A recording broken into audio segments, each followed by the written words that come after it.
এক নম্বৰ দিছে তলত দিয়া প্ৰশ্নকেইটাৰ শুদ্ধ উত্তৰটো বাছি উলিয়াই সঠিক বৃত্তটোত পূৰ কৰা। জ্ঞানে ৰাতিপুৱা বহু দেৰিলৈকে কিয় উঠা নাছিল? শুদ্ধ উত্তৰটো হৈছে টোপনি পূৰ নোহোৱাৰ বাবে। এইটোত গোল কৰিবা। ছাত্ৰ ছাত্ৰীসকল নমস্কাৰ। আজি মই চতুৰ্থ শ্ৰেণীৰ অভ্যাসৰ পৰিৱৰ্তন এই পাঠটোৰ পাঠভিত্তিক যিখিনি প্ৰশ্ন আছে প্ৰশ্ন উত্তৰসমূহ তোমালোকৰ বাবে লৈ আহিছোঁ। ব'লাচোন তেতিয়াহ'লে ভিডিঅ'টো আৰম্ভ কৰোঁ। তাৰপিছতে নেক্সটটো দিছে জ্ঞানে কিয় পঢ়াশালীত ব্যায়াম কৰা নাছিল? উত্তৰটো মই গোল কৰিয়ে থৈছোঁ। তাৰ খুব ভাগৰ লাগি আছিল বাবে পঢ়াশালীত ব্যায়াম কৰা নাছিল। নেক্সট প্ৰশ্নটো হৈছে আমি কিয় ব্যায়াম কৰিব লাগে? শুদ্ধ উত্তৰটো মই দি থৈছোঁ ক। দেহ মন সুস্থ কৰি ৰাখিবলৈ আমি ব্যায়াম কৰিব লাগে। ক নম্বৰটো গোল কৰিবা। এতিয়া তোমালোকক 2 নম্বৰ প্ৰশ্ন দিছে ওপৰত দিয়া প্ৰশ্নকেইটাৰ শুদ্ধ বুলি কিয় বাছি ল'লা? ইয়াত তোমালোকক ক'ব দিছে। গতিকে তোমালোকে উত্তৰটো লিখিবা। ওপৰৰ শুদ্ধ বুলি মই এইকাৰণে বাছি ল'লোঁ কাৰণ এই উত্তৰবোৰ পাঠত থকা কাহিনীটোৰ ঘটনাৱলীৰ সৈতে সংগতিপূৰ্ণ আৰু ই আমাৰ সুস্বাস্থ্যৰ গঠনৰ সঠিক নিয়মসমূহ সোঁৱৰাই দিয়ে। এনেদৰে উত্তৰটো লিখিব পাৰা। কি কাৰণে? আকৌ এবাৰ কৈ দিছোঁ। কাৰণ এই উত্তৰবোৰ পাঠত থকা কাহিনীটোৰ ঘটনাৱলীৰ সৈতে সংগতিপূৰ্ণ আৰু ই আমাক সুস্থ শৰীৰ গঠনৰ সঠিক নিয়মসমূহ সোঁৱৰাই দিয়ে। এনেদৰে উত্তৰটো লিখিব পাৰা 2 নম্বৰ। 3 নম্বৰ প্ৰশ্নটো দিছে কোৱা আৰু লিখা। ক নম্বৰ দিছে জ্ঞানে কি খাই ভাল পাইছিল? উত্তৰটো লিখিবা। জ্ঞানে চাওমিন খাই ভাল পাইছিল। জ্ঞানে কি খাই ভাল পাইছিল? চাওমিন খাই ভাল পাইছিল। খ নম্বৰ প্ৰশ্ন জ্ঞানৰ বান্ধৱীজনীয়ে কি খাই বিদ্যালয়লৈ আহিছিল? উত্তৰ লিখিবা।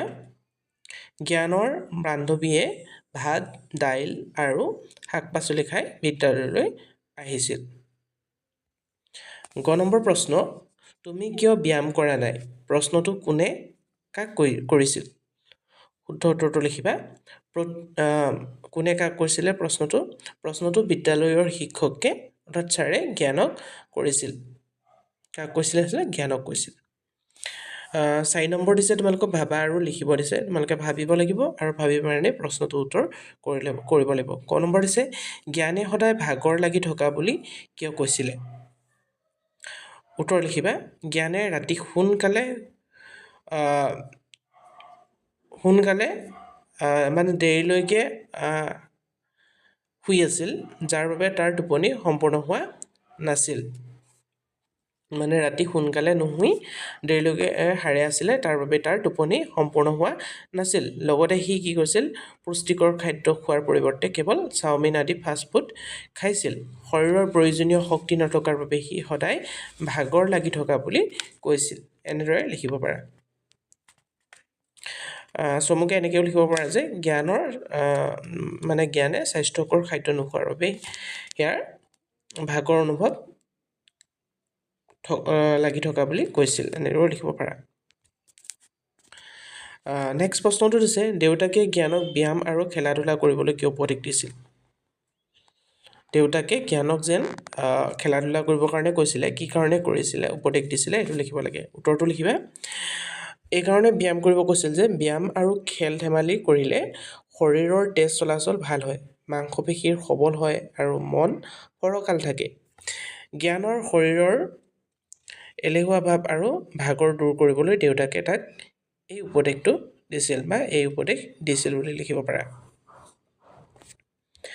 গ নম্বৰ প্ৰশ্ন দিছে চিত্ৰকথাখনৰ শেষৰ ছবিখন জ্ঞানৰ পঢ়া মেজৰ সন্মুখত আঁৰি থোৱা কাগজখনত কি কি লিখা আছিল আৰু কিয় লিখা আছিল? এইটো লিখিব লাগে।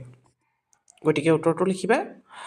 জ্ঞানৰ যিখন কাগজ আছে সেই কাগজখনত স্বাস্থ্য ৰক্ষাৰ বাবে পালন কৰিবলগীয়া যিখিনি নিয়ম আহে সেই নিয়মসমূহ লিখা আছিল। যেনে ধৰক সোনকালে শোৱা, সোনকালে উঠা, ব্যায়াম কৰা, শাক পাচলি খোৱা আদি লিখা আছিলে।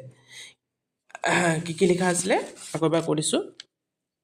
নিয়মিত সেউজীয়া শাক পাচলি খোৱা, ফল মূল খোৱা, সদায় খোজ কঢ়া, সময়মতে পানী খোৱা, বাহিৰাৰ খাদ্য নোখোৱা এইবোৰ লিখা আছিল।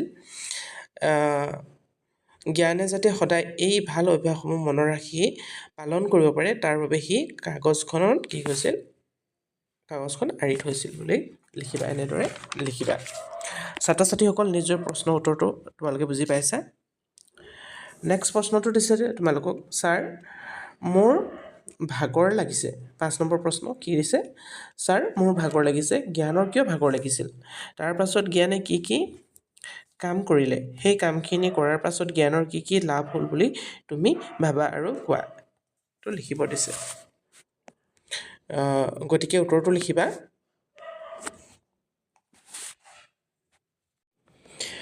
জ্ঞানে কি কৰিছিল, ব্যায়াম নকৰাৰ বাবে তাৰ ভাগৰ লাগিছিল।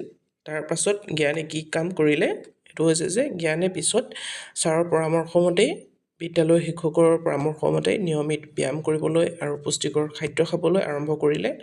ইয়াৰ ফলত জ্ঞানৰ এলেহুৱা ভাৱ আঁতৰ হ'ল আৰু সি যথেষ্ট শক্তি পালে। মোৰ মতে এই কথাখিনি কৰাৰ পিছত জ্ঞানৰ পঢ়া শুনাৰ মন বহিল আৰু সি শাৰীৰিকভাৱে বহু সুস্থ সবল অনুভৱ কৰিলে। এনেদৰে উত্তৰটো লিখিবা। উত্তৰটো আকৌ এবাৰ লিখি দিছোঁ। সি জ্ঞানৰ কিয় ভাগৰ অনুভৱ কৰিছিল বুলি কৈছে ইয়াত, কাৰণ সি পুষ্টিকৰ খাদ্য আৰু নিয়মিত খেলা ধূলা আৰু ব্যায়াম কৰা নাছিল।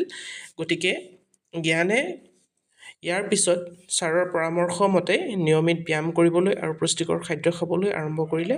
ইয়াৰ ফলত জ্ঞানৰ এলেহুৱা ভাৱ আঁতৰ হ'ল আৰু সি যথেষ্ট শক্তি পালে। মোৰ মতে এই কামখিনি কৰাৰ পিছত জ্ঞানৰ পঢ়া শুনাত মন বহিল আৰু সি শাৰীৰিকভাৱে বহুত সুস্থ অনুভৱ কৰিলে। এনেদৰে উত্তৰটো লিখিব পাৰা। 6 নম্বৰটো দিছে তোমালোকক, পাঠটো বুজি কাহিনীটো নিজে সজাই লিখিব কৈছে। গতিকে এই পাঠটো পঢ়ি তোমালোকে কি বুজি পালা তাক সজাই লিখিবা।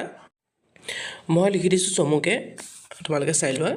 এদিন জ্ঞান বহু দেৰিলৈ শুই আছিল, সেইবাবে মাকে তাক জগাবলৈ আহিল। দেৰিকৈ উঠাৰ বাবে তাৰ বিদ্যালয়লৈ যাবলৈ দেৰি হ'ল আৰু সি দেহত কোনো শক্তি নাপালে। স্কুলত ব্যায়াম কৰাৰ সময়ত ভাগৰ লাগি সি মাটিত বহি পৰিল। শিক্ষকে তাক বুজালে যে কেৱল চাওমিন খালে শৰীৰ সুস্থ নাথাকে, তাৰ বাবে সেউজীয়া শাক পাচলি খাব লাগে। ঘৰত দেউতাকে তাক খেলিবলৈ উৎসাহ কৰিলে। জ্ঞানে নিজৰ ভুল বুজি পালে। সি পিছদিনাৰ পৰা পুষ্টিকৰ খাদ্য খাবলৈ আৰু নিয়মীয়াকৈ ব্যায়াম কৰিবলৈ ল'লে। অতি কম দিনৰ ভিতৰত সি এজন সুস্থ আৰু সক্ৰিয় ল'ৰা হৈ পৰিল। মই এনেকৈ চমুকৈ লিখি দিছোঁ, গতিকে তোমালোকে সজাই পৰাই লিখিবা, ঠিক আছে।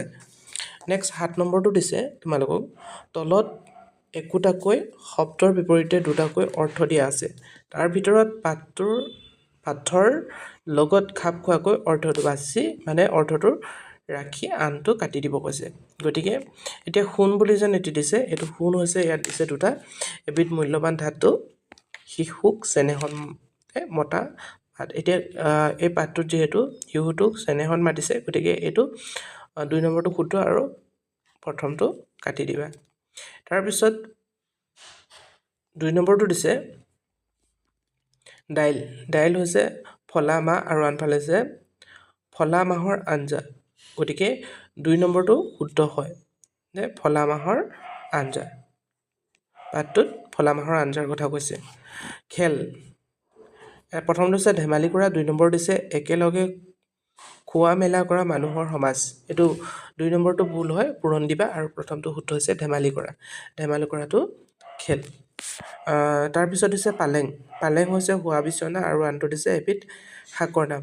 শুদ্ধ উত্তৰটো যিহেতু এবিধ শাকৰ নাম, গতিকে 2 নম্বৰটো শুদ্ধ দিবা আৰু প্ৰথমটো পূৰণ দি দিবা। মই দি দিছোঁ, গতিকে তোমালোকে চাই ল'বা। নেক্সট তোমালোকক দিছে ভাষা অধ্যয়নত পঢ়িব দিছে। ক, এইবোৰ নকৰোঁ বাবেই মই সদায় ভাগৰুৱা হৈ থাকোঁ নেকি? এতিয়া সংলাপটো ভাগৰুৱা, শব্দটো ভাগৰৰ লগত ৱা যোগ হৈ গঠিত হৈছে, গতিকে ভাগৰ যোগ ৱা ভাগৰুৱা, আৰু তেনেদৰে আৰু এটা দিছে ৰণ যোগ ৱা ৰণুৱা। এতিয়া তোমালোকক কৰিব দিছে দুটা, ঘৰুৱা, সাৰুৱা, পলসুৱা, জাবৰুৱা। এতিয়া প্ৰথমটো লিখিবা ঘৰুৱাটো, ঘৰ যোগ ৱা ঘৰুৱা, সাৰুৱাটো সাৰ যোগ ৱা সাৰুৱা, আৰু পলসুৱাটো পলস যোগ ৱা, পলসুৱা, জাবৰুৱাটো জাবৰ যোগ ৱা, জাবৰুৱা। এইটো মই স্ক্ৰীনত দি দিছোঁ, গতিকে তোমালোকে লিখি ল'ব পাৰা। ঠিক আছে। নেক্সট 9 নম্বৰটো তোমালোকক জ্ঞান সম্ভাৰত দিছে। তলত জ্ঞানৰ মাকে কোৱা কথাখিনিলৈ মন কৰোঁ আহাচোন। ইয়াত তোমালোকে দিছে কিছুমান, চাই ল'বা। গতিকে মই যিহেতু ক্ৰিয়াকলাপখিনি কৰি দিছোঁ তোমালোকক, খ নম্বৰটো চাইছোঁ। 9 নম্বৰৰ যিটো খ হয়, পেজ নাম্বাৰ তোমালোকে উলিয়াই লোৱা 66। খটো দিছে তলৰ দফাটো পঢ়ি দফাটোত থকা ক্ৰিয়া বিশেষণকেইটা তলত আঁচটানি দিয়া। ইয়াত মই আঁচটানিয়ে দিছোঁ। আজি বিদ্যালয়ৰ পৰা লৰালৰিকৈ আহিলোঁ। লৰালৰিকৈটো শব্দটো হৈছে ক্ৰিয়া বিশেষণ। নেক্সটটো দিছে ঘৰ পায়ে খেলপথাৰলৈ দৌৰি দৌৰি গ'লোঁ। এতিয়া দৌৰি দৌৰিটো এটা ক্ৰিয়া বিশেষণ। তাৰপিছত দিছে তেনেতে ধাৰাসাৰে বৰষুণ দিবলৈ আৰম্ভ কৰিলে। ধাৰাসাৰেটো ক্ৰিয়া বিশেষণ। তলত আণ্ডাৰলাইন কৰিবা। সেইবাবে আমি সোনকালে খেলা সামৰি হেপাই ফোপাই ঘৰলৈ উভতিলোঁ। সোনকালেটো আণ্ডাৰলাইন কৰিব আৰু হেপাই ফোপাইটো আণ্ডাৰলাইন কৰিবা। নেক্সট গ নম্বৰ দিছে তলৰ ক্ৰিয়া বিশেষণকেইটাৰ ব্যৱহাৰ কৰি বাক্য ৰচনা কৰিব দিছে। ক্ৰিয়া বিশেষণকেইটা হৈছে মনে মনে, তপৰাই, লাহে ধীৰে, ৰমক জমককৈ। গতিকে ইয়াৰ বাক্যখিনি এনেদৰে লিখিবা। মই লিখি দিছোঁ, তোমালোকে চাই লোৱা। প্ৰথমটো দিছে তোমালোকক মনে মনে বাক্য লিখিবা। ল'ৰাটোৱে মনে মনে বহি আছে। তাৰপিছত লাহে লাহে বাক্যটো লিখিবা। আজিকালি ককাই লাহে ধীৰে খোজ কাঢ়ে। এনেদৰে লিখিবা। তপৰাইটো বাক্য লিখিবা। তেওঁৰ কথাটোৰ উত্তৰ তপৰাই দিলে। মানে যিটো প্ৰশ্ন সুধিছিলে, প্ৰশ্নটোৰ উত্তৰ তেওঁ তপৰাই দিলে। ৰমক জমকটো লিখিবা। বিয়াত ছোৱালীবোৰে ৰমক জমককৈ সাজ পোছাক পিন্ধিছে। এনেদৰে লিখিব পাৰা। তোমালোকে এই ক্ৰিয়া বিশেষণ লগাই বেলেগ বেলেগ বাক্যও লিখিব পাৰা। মই জাষ্ট তোমালোকক লিখি দেখাইছোঁ। গতিকে তোমালোকে নিজে কৰিবা। নেক্সট দিছে তোমালোকক জানো আহা। ইয়াত তোমালোকক যোগাসনৰ ছবি দিছে আৰু সেই যোগাসনসমূহ কৰিলে আমাৰ কি হয় তো লিখা আছে। গতিকে তোমালোকে পঢ়িবা আৰু 10 নম্বৰটো কৰিবা। যিকেইটা তোমালোকে কৰা সেইকেইটাত টিক মাৰ্ক দিব দিছে, গতিকে কৰিবা। ছাত্ৰ ছাত্ৰীসকল 13 নম্বৰ কটো দিছে তলৰ দফাটো পঢ়া। তলৰ দফাটো তোমালোকে পঢ়িবা, মই উত্তৰবোৰ কৰি দিছোঁ। খ নম্বৰ উত্তৰ দিয়া। ক দিছে বিবেক আৰু মাধুৰ্যৰ ভিতৰত কাৰ অভ্যাস ভাল বুলি তুমি ভাবা আৰু কিয়? উত্তৰটো লিখিবা। বিবেকৰ অভ্যাস ভাল, কাৰণ বিবেক সদায় ৰাতিপুৱা সোনকালে উঠে, দাঁত ঘহে, গা ধুৱে, পৰিষ্কাৰ কাপোৰ পিন্ধে, স্কুললৈ যায় আৰু পঢ়া শুনাত মনোযোগ দিয়ে। এনেদৰে উত্তৰটো লিখিবা। তাৰপিছত নেক্সট প্ৰশ্নটো দিছে চাফ চিকুণকৈ থাকিলে আমাৰ কি কি লাভ হয়? চাফ চিকুণকৈ থাকিলে আমাৰ কি কি লাভ হয়? উত্তৰ লিখিবা। চাফ চিকুণকৈ থাকিলে আমাৰ শৰীৰ আৰু মন ভালে থাকে, বেমাৰ আজাৰ কম হয় আৰু পঢ়া শুনাৰ মন বহে। এনেদৰে উত্তৰটো লিখিবা। 3 নম্বৰ তাৰপিছৰ প্ৰশ্নটো হৈছে নিজৰ ঘৰখনৰ লগতে বিদ্যালয়খন আৰু চৌপাশ পৰিষ্কাৰ কৰিবলৈ তোমালোকে কি কি কাম কৰিবা? এইটো তোমালোকে পৰিষ্কাৰ কৰিবলৈ কি কি কৰিবা এইটো তোমালোকে নিজে লিখিব লাগে। তথাপিতো মই উত্তৰটো লিখি দিছোঁ। আমি জাবৰ জোঁথৰ নিৰ্দিষ্ট ঠাইত পেলাম, প্লাষ্টিকৰ ব্যৱহাৰ কম কৰিম আৰু মাজে মাজে চাফাই অভিযান চলাম। এনেদৰে উত্তৰটো লিখিব পাৰা। নেক্সট প্ৰশ্নটো দিছে মাধুৰ্যৰ অভ্যাসবোৰ তুমি শুদ্ধ বুলি ভাবানে? মাধুৰ্যৰ অভ্যাস সলনি কৰিবলৈ তুমি কি পৰামৰ্শ দিবা? গতিকে উত্তৰটো লিখিবা। মাধুৰ্যৰ অভ্যাসবোৰ শুদ্ধ বুলি মই নাভাবোঁ বা নহয় বুলি লিখিব পাৰা। মাধুৰ্যৰ অভ্যাসবোৰ শুদ্ধ নহয়। এনেকৈ লিখিব। তাক মই নিয়মীয়াকৈ গা ধুবলৈ, দাঁত ঘঁহিবলৈ, নখ কাটিবলৈ আৰু খোৱাৰ আগতে ভালদৰে হাত ধুবলৈ পৰামৰ্শ দিম, যাতে সি অসুস্থ নহয়। এনেদৰে লিখিবা। Thank you. ধন্যবাদ ছাত্ৰ ছাত্ৰীসকল। আজিৰ অভ্যাসৰ পৰিৱৰ্তন এই পাঠটোৰ প্ৰশ্ন উত্তৰ ইমানেই। যদি ভিডিঅ'টো ভাল পালা লাইক কৰিবলৈ নাপাহৰিবা। Thank U.